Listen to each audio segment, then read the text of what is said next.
Hello, everyone. Welcome back to Truth or Demons podcast. I'm your host, Michelle. I'm just kidding. So apparently, someone has found my, quote, true identity, and my real name is Michelle. Not only that, they're threatening to dox this Michelle person and her parents. Sorry to whoever this Michelle person is, but Stevie is in fact my real name.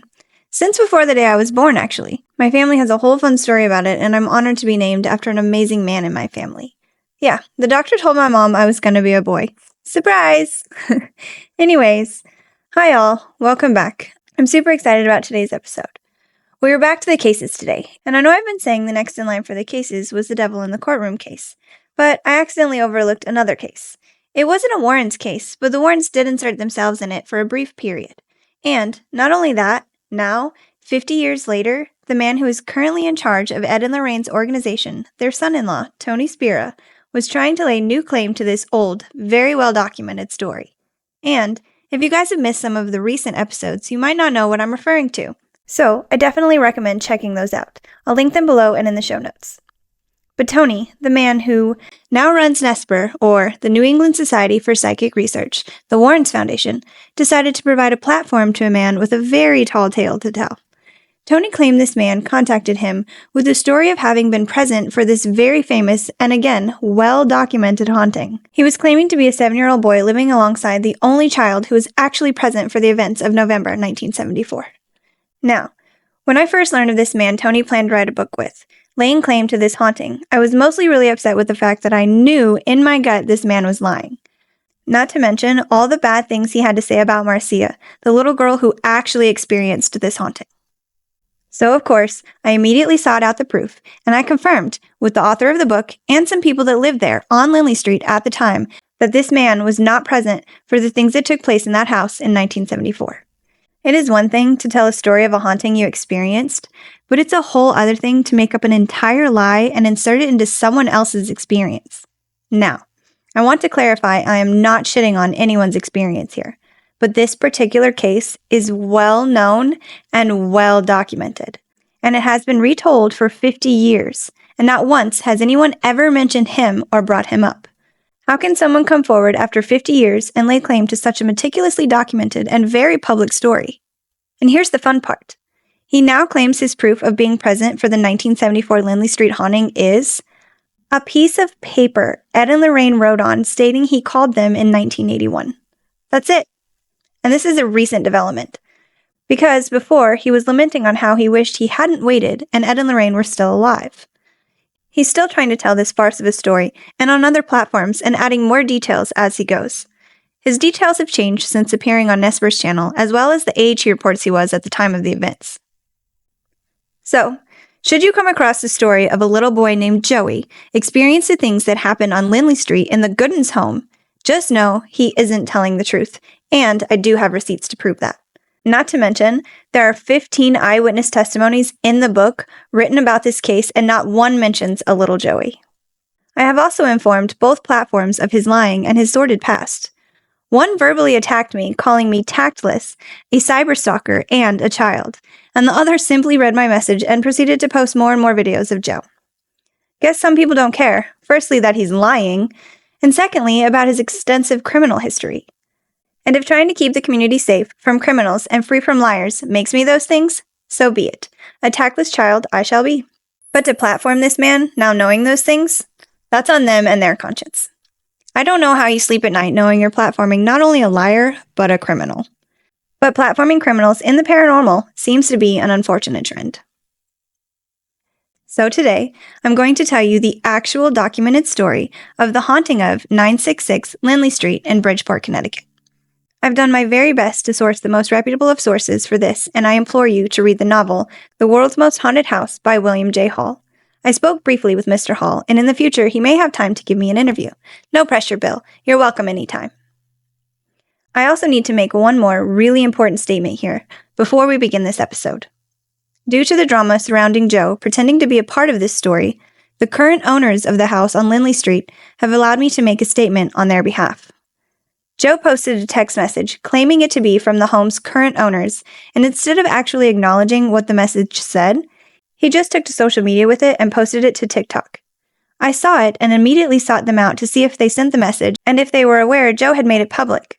Because this is what it said. This is a text from the current owner's girlfriend. Quote, "Hello, my boyfriend owns 966 Lindley Street, and I live here with him. We completely understand the intrigue of the house and all the stories. However, we have had a surge of visitors and scary letters from people who view stuff online about the house. We noticed an increase when new videos come out on TikTok, YouTube. I know how hard you work on your videos, and we truly enjoy the content. However, it is getting scary for our safety here. My boyfriend's grandma owned the house since the 90s and never knew about the story, and his cousins grew up here too, and when his grandma passed, he was able to buy the house back. More than willing to chat about the house in private if you'd like. I have my own theory about it all, LOL. I truly hate to ever get in the way of people's hobby or work, and especially if social media is an income for them. However, we would appreciate it if we could talk about possibly removing the posts for our own safety currently. Please let us know. Thanks." End quote. Jo posted this and proceeded to encourage people to share the story. A blatantly opposite and disrespectful response to that text. Okay, so I did ask permission to read this, and it is on a public TikTok page called History's Paranormal. I am told it was shared there publicly, without their knowledge or permission. The message clearly states they would prefer the videos and TikToks be taken down as they're experiencing trespassing on their property, where they live, and call home. This is 100% not okay, on anyone's part. On the social medias posting with the knowledge of this message, and especially on Jo, who is trying his damnedest to monetize this farce of a story, and now at the expense of its current owners, it seems. So, on behalf of the current owners, people who are indeed still living in this home, please do not bother, visit, disrespect, or harass this house or the people living inside.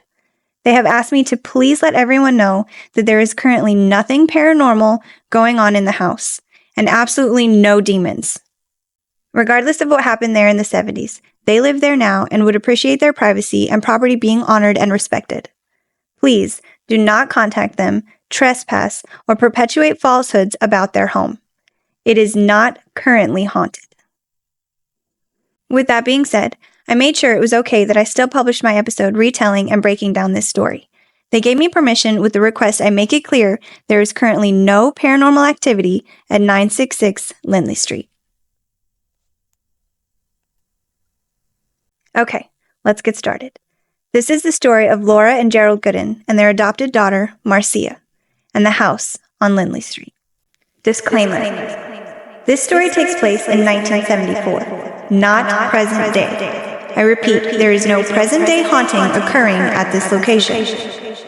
This story will discuss situations reported to be haunted, demonic, and/or poltergeist-related. Please listen with an open yet critically thinking mind. There is also mention of child death in this episode. Please listen with caution. This is a story of a haunting that began in a small 738-square-foot home located on Lindley Street in Bridgeport, Connecticut. Some sources say the house is a 4-bedroom bungalow. Other sources say 3 bedrooms. And in the book, it says that once the Goodens adopted Marcia, Gerald built her a room. But the house is reported on Zillow to have 2 bedrooms and 1 bathroom, and also a basement. This confused me a little, all these different reports on how many rooms the house had. But then I bought the physical book, The World's Most Haunted House, and inside the book are blueprints of the house. It's really neat, and these maps show there are 2 bedrooms in the home, plus a basement. The couple who occupied this home during these events were named Laura and Gerald Gooden. They purchased this small home shortly after their wedding in 1960. For 8 years, they lived in this home with no paranormal experiences to speak of. Both Laura and Gerald grew up with fairly normal lives. And when I say normal, I mean free of any paranormal happenings. Gerald, or Jerry, was known to be a kind and generous man with a good head on his shoulders. And Laura, even though a loner as a child and said to be a little high-strung in her youth, was said to be a kind, decent woman in her adult life. The Goodens apparently never planned to have children, but when they had their son, Gerald Jr., they took to parenting very quickly. They did everything they could for their son, made sure he wanted for nothing, but the cards dealt the Goodens a rough hand when it came to Gerald Jr. At a very young age, he was diagnosed with cerebral palsy, and unfortunately did not live very long after his diagnosis. This, as expected, had a devastating effect on the Goodens. Losing their son was insanely hard on both of them. Many believe as a result of her son's passing, Laura became very overprotective and overbearing when they would later adopt a little indigenous girl from Canada named Marcia. Also, Gerald Jr. was extremely dependent on his parents in his brief life. Laura had to do everything for him and gladly did. I can definitely understand and see how this would lead to some helicopter parenting tendencies. Emotional trauma is really hard to navigate. I can't imagine the pain of losing your own child. My heart goes out to all the parents, including my own, who have lost a child. Even though the Goodens experienced this devastating loss, they did push through the pain and sought to turn it into a positive. Laura Gooden has been quoted saying, "A home without a child isn't a home." But unfortunately, the Goodens were told it wouldn't be ideal for Laura and Jerry to attempt to have another baby of their own due to medical issues Laura faced, and those issues would lead to her having to undergo a hysterectomy. So, the Goodens began the process of trying to adopt a child. They were put in contact with an adoption agency, and they found a match for the Goodens in Ontario, Canada. They were introduced to a little Indigenous girl of preschool age named Marcia. She was 4.5 years old when they adopted her, and she had unfortunately come from an abusive background. Marcia was full-blooded Seneca, and since Laura Gooden had Native American in her background, the adoption agency thought it would be a great match. Marcia was a great match for the Goodens. They loved her immensely and took care of her to the best of their ability. Remember when I said before that Laura was known to have been sort of a helicopter parent with Marcia? It's said that Laura had a really hard time letting Marcia out of her sight. She was truly afraid if she let Marcia do anything on her own, she would die. Laura actually said this, that she believed if Marcia did anything outside the boundaries Laura set for her, she would actually die. This was a result of the trauma of losing her son, I'd be willing to bet. It was stated by neighbors and people close to the Goodens that Laura never let Marcia walk to school alone, go play with other children, and just never let Marcia be any kind of independent. Some neighbors, who are now grown, but were Marcia's age then, told me it was pretty common knowledge that Laura wouldn't let anyone play with Marcia. Marcia seemed to deal with this as best she could. She learned to be happy playing alone and entertaining herself. In William J. Hall's book, it states she learned to play games alone with herself and play the roles of other players in the game. This seems really sad. But it also seems like the perfect catalyst for the premise of a haunted story, don't you think? Before I get ahead of myself, I have to say that the Goodens have no history of dealing with or even believing in the paranormal. They were known to be a pretty average, down-to-earth couple and family. They had faith in God as much as any average family of the time. They went to church, and they did their best to be good friends and neighbors. The only thing that was cause for concern at this point in their lives was the treatment Marcia was facing at school. Initially, Marcia attended a private school. It's reported that she loved her school and was doing very well there. Then, the Goodens faced some financial difficulties and could no longer afford Marcia's private school, and she was then left with no choice but to enroll in a public school. In this public school, Marcia wasn't happy or safe. Due to her skin color and being of Indigenous descent, she was teased mercilessly by classmates. It got so bad that a fellow classmate punched her in the back and then kicked her in the pelvis and groin area, causing such a severe injury to her spine that she was required to wear a brace for a while after the incident. Also, after that incident, Marcia was pulled out of the public school and didn't return. This was in October of 1974. This resulted in her being all but attached to Laura at the hip, and some say this made Marcia develop some resentments towards Laura, due to Marcia never being given a chance at independence.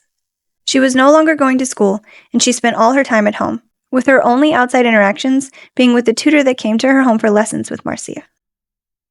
Some believers of this haunting believe this was the perfect recipe for a teenage or preteen-induced poltergeist. And according to paranormal experts, this truly is the perfect recipe for a poltergeist. So what exactly is a poltergeist? The direct breakdown of this German word is, quote, noisy spirit, or some sources say it means noisy ghost, or knocking spirit, or rumbling ghost. Depending on where you look, you'll get various meanings and direct translations. Now, if you put the words polter and geist into Google Translate separately, you'll get rumble for polter and spirit for geist. So, a direct translation would be rumble spirit, according to Google Translate. But I also find it really curious that if you put the word polter into any other translation app, it doesn't translate to anything. Also, if you put in the English words for noisy or rumble to translate to German, they do not translate to polter. I may be overthinking this, but it's been stuck in my head for a long time, and I finally have a place to let it out. But because I'm so crazy about research, I went one step further in trying to translate this word for accuracy and reached out to my beautiful German friend, Nadja. If you listened to my Halloween special last year, I mentioned Nadja in my episode with Adam when I talked about my travels. I met Nadja in Germany in 2019 when I went to the Nuremberg Tattoo Convention with my tattoo artist. Nadja is the one who did the mandala tattoo on the left side of my face. On Witches Night, aka Beltane, in 2019. Such great memories. Nadja and I look so similar that when I shared photos of her tattooing alongside my tattoo artist, people thought it was me and were angry with me because I didn't tell them I had started tattooing again. I found it so funny and pretty awesome too. Anyways, so I reached out to Nadja to get a German perspective on the translation of this word, and she had something really cool to share with me. So, as I understood it, I think, the base or root word of poltergeist isn't polter, it's poltern with an N at the end. And she said this would translate to what a poltergeist does, aka, quote, slamming doors, making things fall to the floor, just loud stuff. So, I went back to Google and put in the word poltern in the search engine, not the Translate app, and it said it's a verb that means to, quote, crash about. Then another source said the word poltern is a cognate with the English word bell and bellow, to sound, ring, or roar. So, there we have it, a deeper dive that no one asked for on the word poltergeist. I hope I got that right. Thank you, Nadja. Okay, moving on. So, that's what the word itself means. Let's talk about what a poltergeist is. According to a concurrence among parapsychologists, paranormal investigators, and enthusiasts, a poltergeist is a manifestation or creation of energy stemming from pent-up emotions usually found in a teenager or preteen within the house experiencing the activity.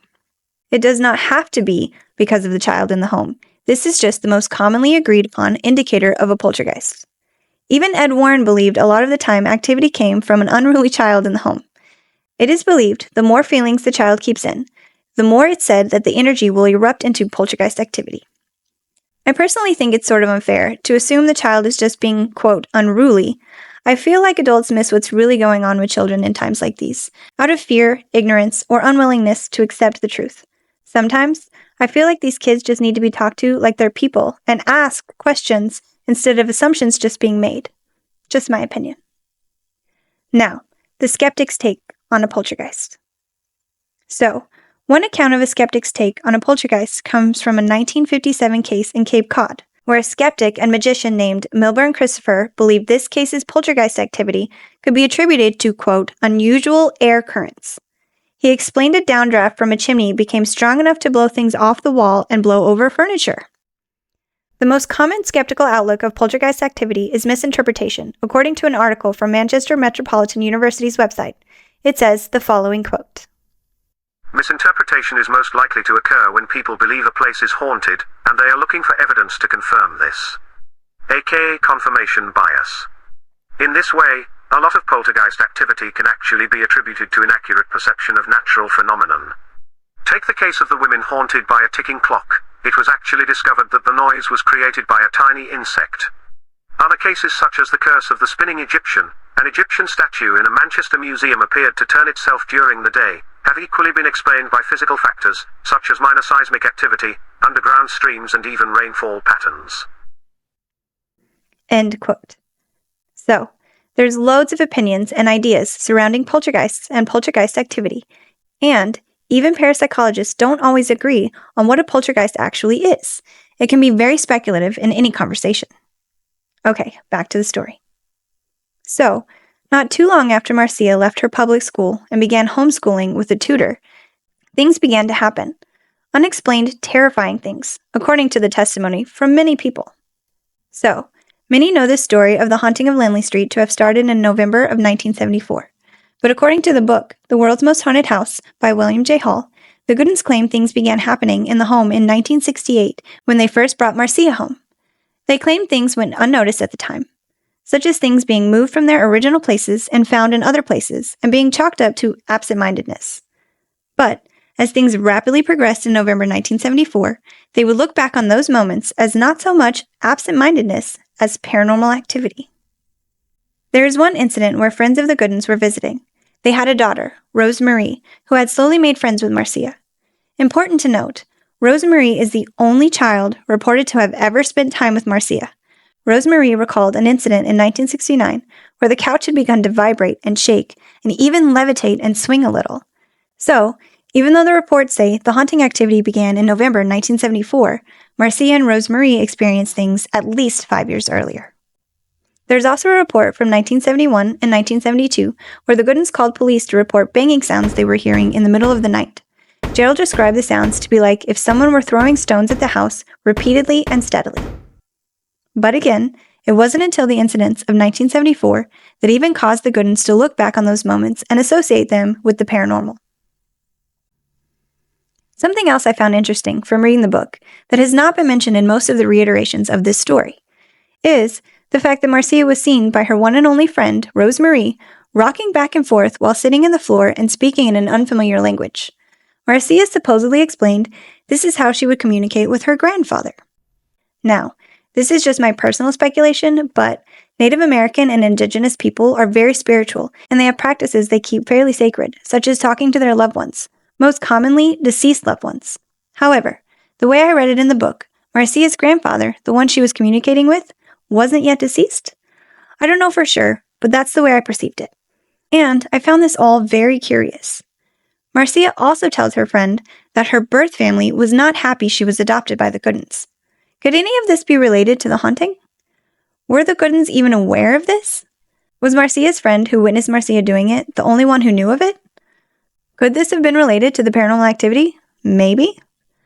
It's also said the Goodens claim when they remember back before the events of 1974, the strange activity actually began when they moved Marcia in. But back then, before it became so prevalent that the police and media got involved, they just chalked it up to coincidence and timing, as some of the noises happened around Halloween, and they suspected people such as teenagers or neighbors pranking them. They later realized the events would occur like clockwork every November until they would progressively get worse. Also, another thing I found worth noting regarding the speculations for the cause of the activity. Apparently, Laura Gooden said to Marcia on 2 different occasions that the activity was from her, quote, dead brother haunting them. This is so wild to me that she would say that. And it was a witness testimony from the tutor of a private conversation between Laura and Marcia. So, it wasn't common knowledge that Laura felt that way. I found that to be super curious as well. The night before the Goodens made the call to police that ignited a frenzy was Thursday, November 21st, 1974. That night, the Goodens had company, some friends they were entertaining. Then, suddenly, they heard breaking glass. A window pane in Laura and Jerry's bedroom had been broken from the inside.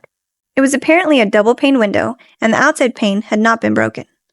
The following night, the activity erupted, and the Goodens faced a sleepless weekend, and the calls to the police began. Once the police arrived, it was no secret that something beyond their understanding was happening. Knocking sounds, furniture moving on its own, heavy furniture, like TVs. TVs of the 70s were heavy, as in 200 pounds on average. Yes, I googled it. But also, the fridge was moving on its own. It's reported the fridge and the reclining chair levitated. The chair even did flips in the air, according to one report. With all these eyewitness accounts and all the chaos and commotion, no one really knew what to do. The police would call into the station to report what was going on, and no one had any answers, except to say the family was clearly faking it, which is how it was ultimately ruled. Sheriff Joseph Walsh made the final determination in a public announcement that the whole thing was a hoax. But, whoa, what about the testimony? The entire neighborhood, the police force, the fire department were all witnessing things, according to lots and lots of testimonies. So, let's talk about those testimonies and what people claim to have witnessed. Police in the beginning were claiming to see levitation of items in the home that couldn't just move on their own. They called in the fire department as well to check the soundness of the home to make sure things weren't falling on their own due to any structural issues. They determined that there were none and had no explanation for those items moving on their own. But also, there were times when Marcia was caught faking things. Now, we all know this story. The kid starts worrying the activity isn't enough to keep the attention on them, so they help it along, so to speak. In this case, Marcia was seen faking the recliner moving with her in it and was called out on it. But also, there is something else that needs to be addressed in the same conversation. Sure, Marcia got caught trying to fake the movement of the recliner since it happened once already. That made sense to her. But what you may not know is, at some point, when the talking cat comes into play, the police and firemen decided to play a trick on a fellow fireman. They told Marcia to tell the man she knew his brother's name because the cat had told her. They all laughed and let him in on the joke when shock and awe began to overtake him, thinking a cat voiced his brother's name to this little girl. So, why is that okay, but Marcia doing it isn't? It set such a bad example to joke with her like that. To a child, that would come across as it was okay to do that. So whether or not she did it before, anytime she might do it after that stunt, she might think, well, everyone else thought it was funny when the grown-ups told me to do it. Also, why were these adult men in the basement alone with Marcia? So the book mentions Marcia in the basement with the firemen or police twice. One of the instances, Father Eno said the police were interrogating her down there without her parents present, so he joined them and brought Marcia back upstairs. But also, there was this instance where they were just playing jokes on each other at the expense of the situation. But regardless of any faking, in my personal opinion, I think there was something going on in the house outside anyone's realm of understanding. Was it a poltergeist? Maybe. If these many, many testimonies are true, the only explanation seems to be a poltergeist.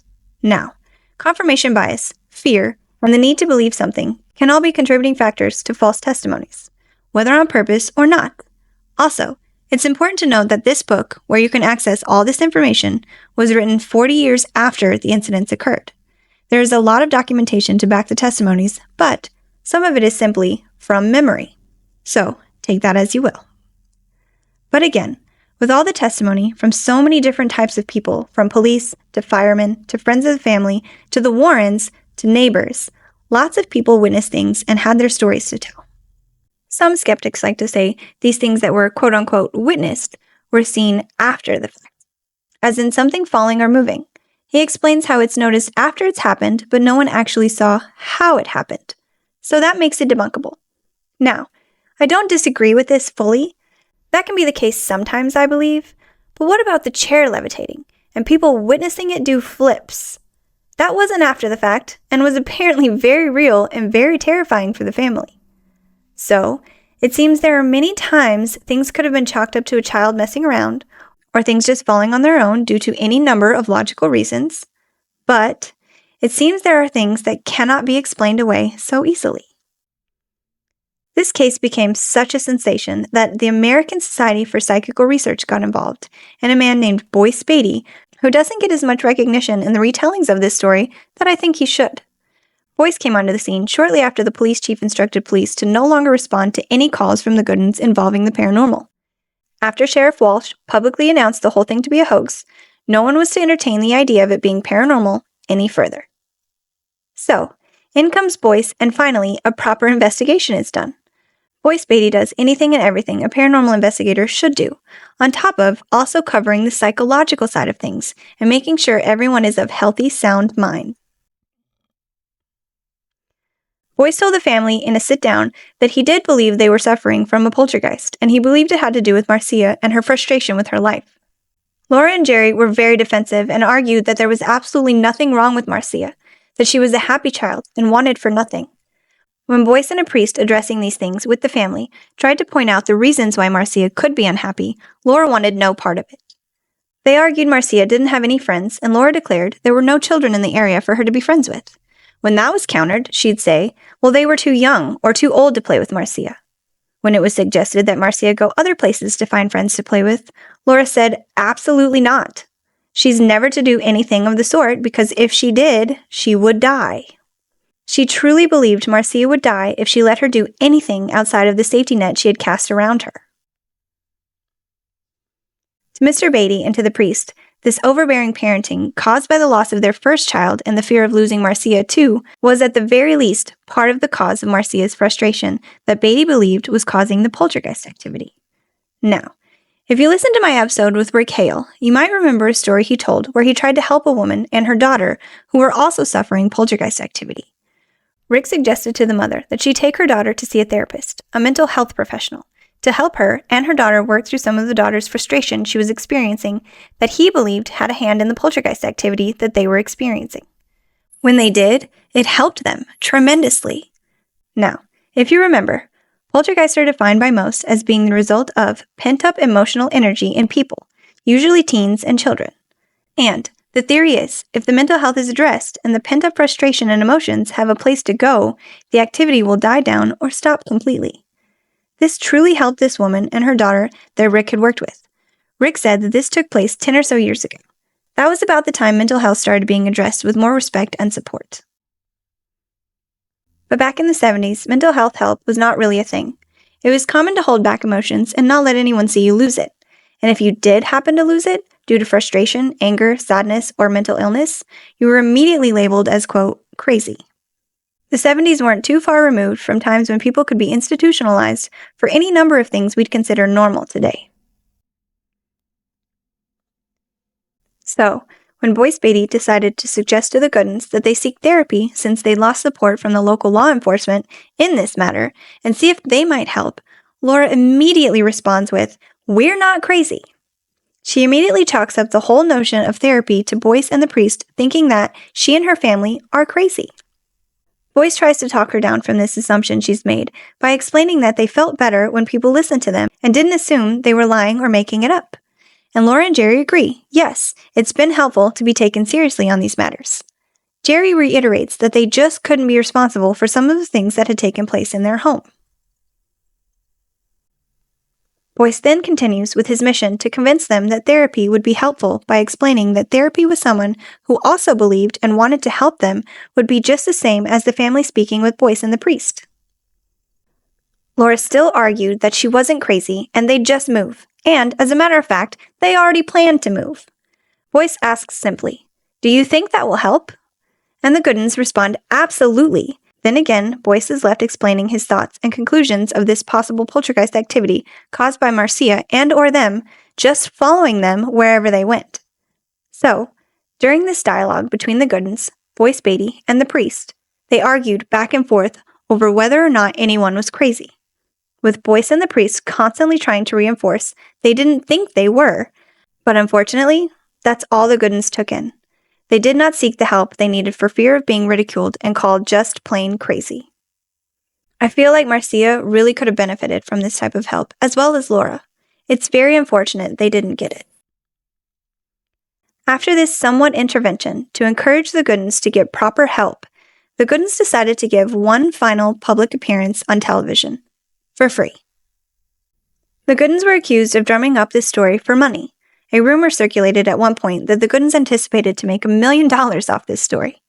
They denied ever doing any of it for money and further reinforced that by doing this last public appearance for free.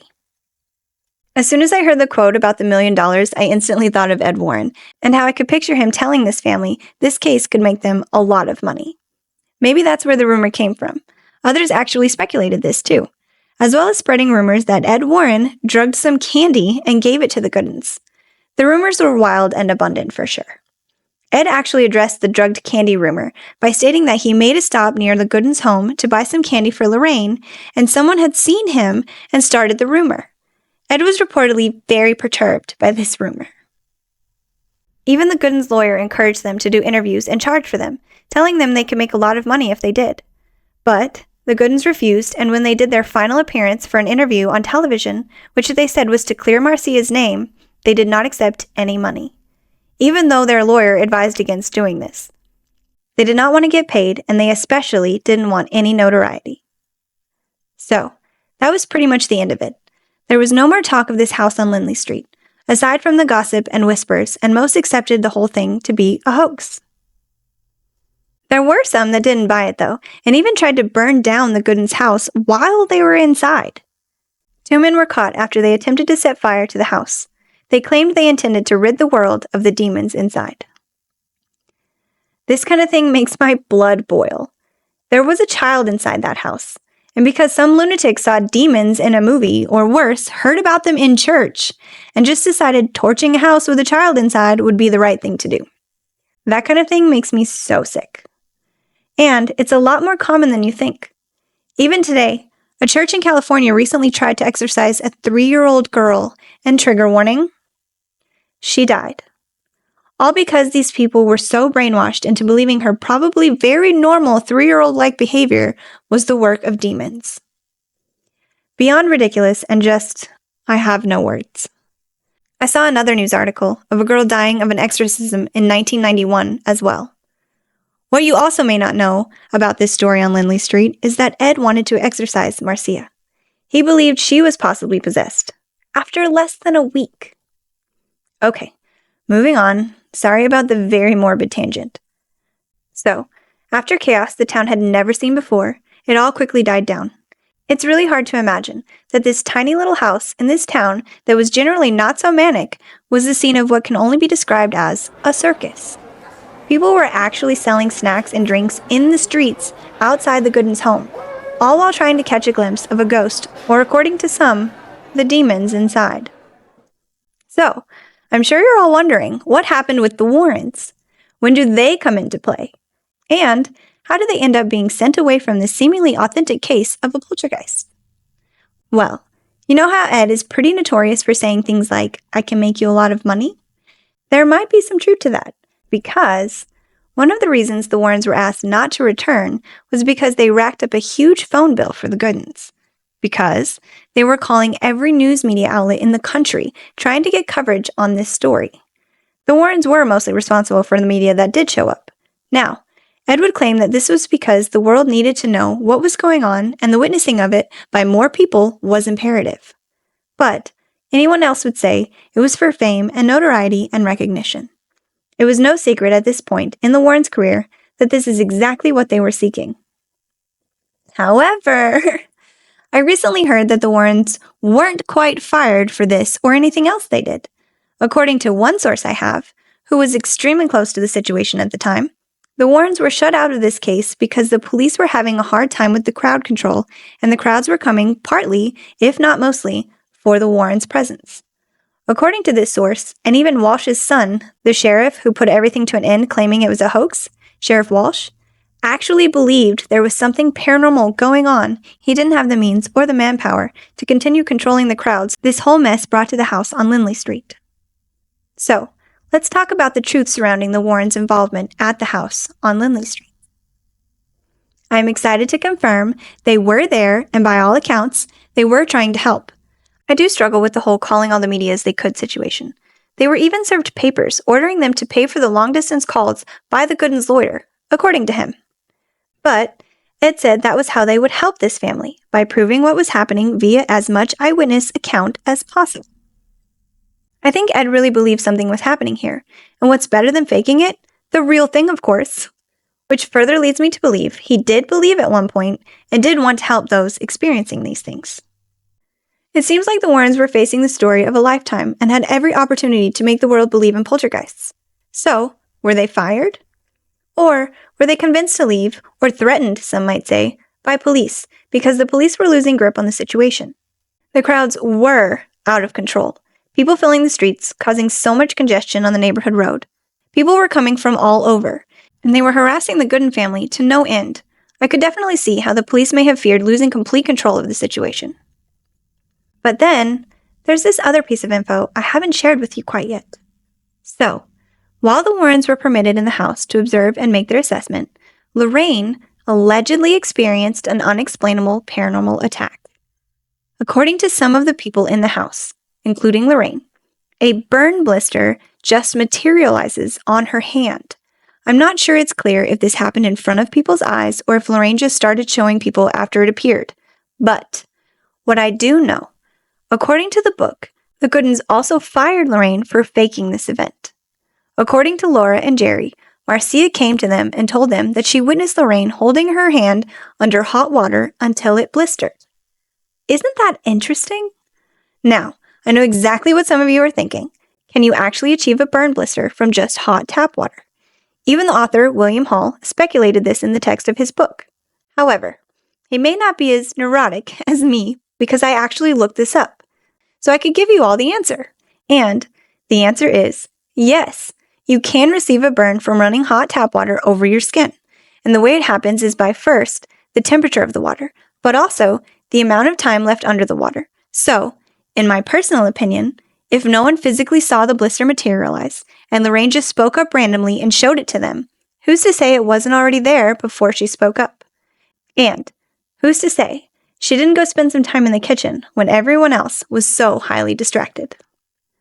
except Marcia, an astute and curious child, and Marcia would have had plenty of time to catch Lorraine in this act, as Lorraine would have had to leave her hand under that running water for quite some time to get that blister to appear.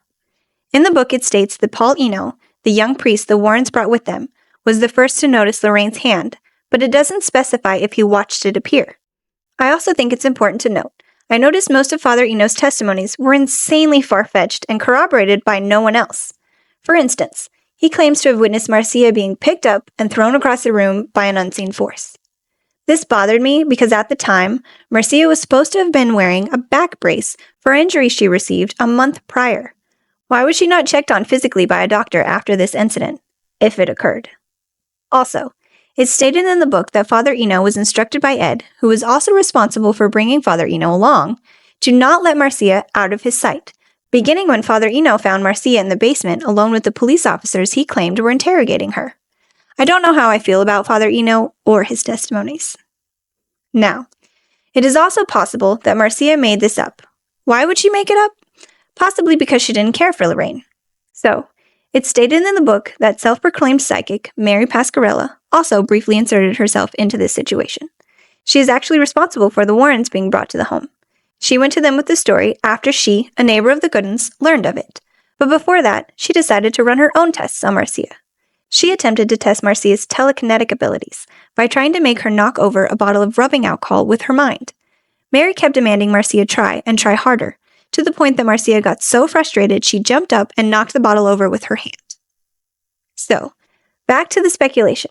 Is it possible Marcia could have been lying about seeing Lorraine intentionally burn herself?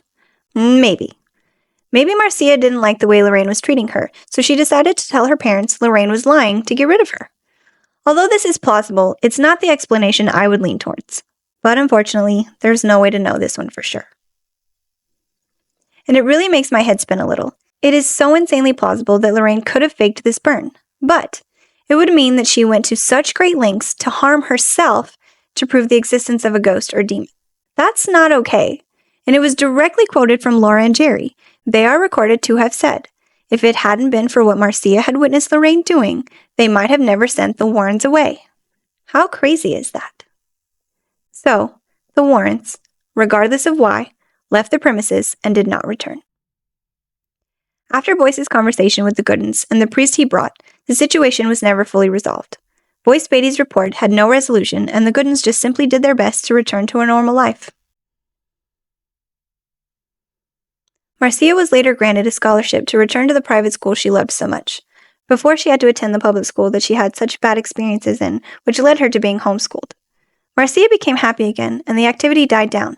Or, the Goodens just stopped talking about it. In March of 1975, the Goodens put their home up for sale. According to the realtor, Gerald Gooden told them they couldn't live in this town, in this house anymore, with what happened looming over them every day. Not to mention how dangerous it had become, with random strangers showing up and people going as far as to vandalize the home. But the home on Lindley Street wouldn't sell. When the Goodens finally accepted that they wouldn't be able to sell their home, they decided to give it a makeover and try to ignore the incident altogether. They painted the house a new color and removed the infamous swan statues that everyone knew to be on their porch. Those swan statues had also suffered some vandalism, at the hands of people eager to take home a piece of the notorious house. They would chip pieces from the swans and take off with them. Side note, in a ton of haunting stories I've heard, if you steal things from a haunted location, you tend to suffer some bad luck. I wonder when that trope started. First incident happened. The talk died down, and the Goodens, by all accounts, tried their best to go back to normal. Marcia, it seems, never did regain full normalcy in her life. People would recognize her and bring up the incident, and she would react anxiously and not talk about it. When she turned 18, it is reported that she returned to Canada to try and find her birth parents. A couple people who knew her confirmed this, as well as the author of The World's Most Haunted House. After that, there's no record of Marcia until her death in 2015. She's reported to have died at age 50 due to natural causes. That's all the info available on Marcia's adult life. This story has circulated in many ways and in many circles throughout the years. Some still swear the haunting was real, and what they saw in this home was truly paranormal. For instance, the son of the man who declared it all a hoax, still believes and says his dad does too, and he was only doing his job when he declared it all a hoax. And then, some will still argue it was a mischievous child playing tricks. The Goodens never changed their story, and they stood by it being real and having happened. Both Laura and Gerald passed in the 90s, within a few years of each other. The house never sold during their lifetimes.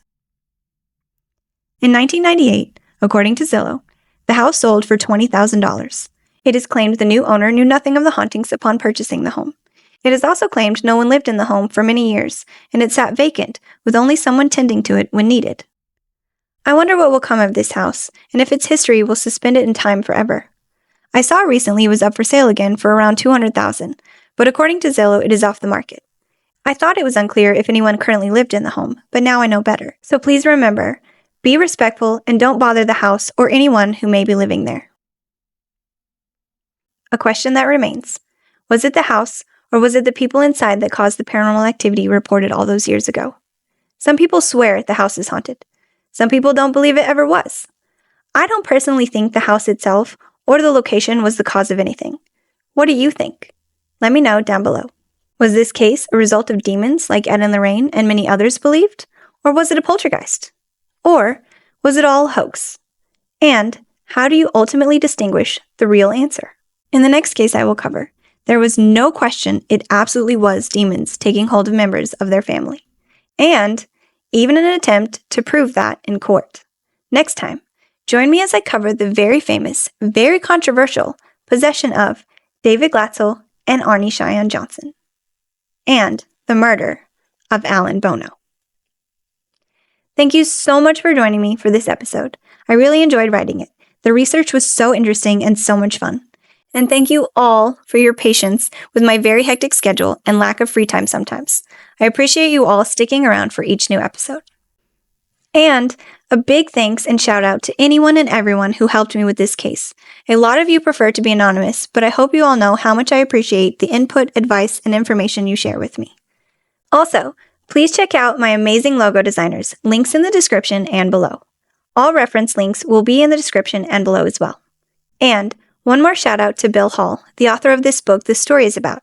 He really did some major research to bring that book to life, and thanks to him, we have the most accurate and informative accounts available. I highly recommend reading it. Oh, and real quick, a special shout out to my Uncle Patrick, who is an Indigenous adopted man from Canada too. He helped me understand some things during the writing of this episode, and I just wanted to say thank you to him, and I love you, Uncle Pat. Thank you all for watching and for listening. Until next time.